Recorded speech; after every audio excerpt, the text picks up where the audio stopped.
Според најновиот извештај на Институтот за јавно здравје, овчите сипаници биле најчесто регистрираното акутно заболување во текот на декември 2024 година.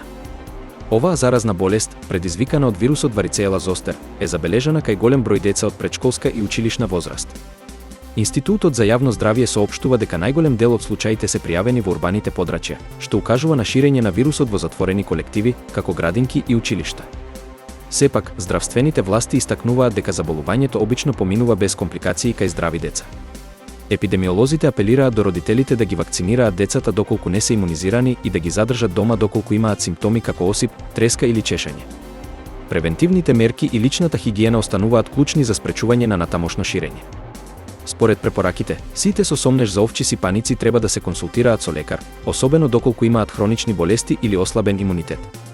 Здравствените власти продолжуваат да го следат трендот на заболувања и да преземаат соодветни мерки.